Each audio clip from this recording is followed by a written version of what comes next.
Fshati Dëshira në bashkinë e Belshit është një ndër fshatrat më të bukur të qarkut të Elbasanit, por fatkeqësisht nuk ka marrë vëmendjen e duhur sa i takon investimeve. Si në pjesën më të madhe të fshatrave të qarkut Elbasan, edhe këtu mbetet problem investimi në infrastrukturë. Rruga e vetme që ka fshati është e degraduar dhe shumë problematike, sidomos gjatë stinës së dimrit, ndaj banorët bëjnë thirrje për të ndërhyrë për ta rregulluar. Kur erdhe Qaneti për rrugën që na fillimi atje te Koshqendra, edhe hajde për pjet, edhe shikoj si jetojmë ne me këtë rrugë. Pa shtru, 30 vjet. 300 metra rrugë është me shoqë. Pranaj neve për këtë po flasim, për rrugën. 3-4 fshatra. Kush janë? Po Dëshiran. Grekan Dëshiran, Gradisht, këte i kalojnë. Lidhet me Kuqovën. Po si më s'është e nevojshme? Po është e nevojshme, se neve ku do shkojmë?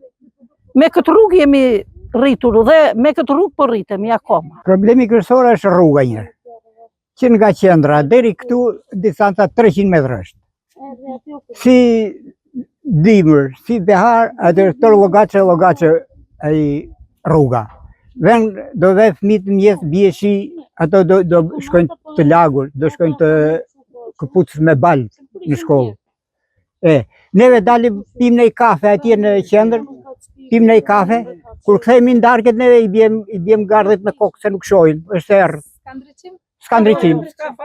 O, sa herë që kanë ardhur ata, thonë, sa herë që vinë ata, thonë, dhe bëjmë ne këtë rrugë, asnjë, sa marrojnë votat, e s'kthehet më njëri, zita di fare. Të shumtit ja larguar.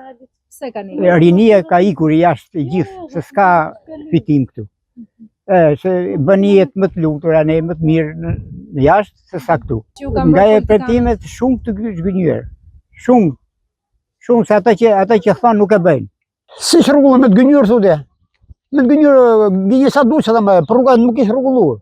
Vetë kam rrugën e lagjës aty, ku dal, shpallat i kam dru të çoj ti tjella gjora kështu. Ça gjatë tu i rrjedh. Llaus. Unë jam shtëpi me funade, shikoj një herë tre llafos. Shumë të vështirë. Kërkesë kam bërë në çdo vend. Janë gënjestra. Nuk besojmë më. Janë shumë gënjestra. Për banorët situata bëhet më vështirë sidomos gjatë dimrit që ka edhe reshje. Më problematike është për të moshuarit dhe fëmijët që shkojnë në shkollë. Ky fshat ka resurse të shumta natyrore dhe nëse merr vëmendjen e duhur, mund të kthehet në një pikë turistike shumë të preferuar nga vizitorët.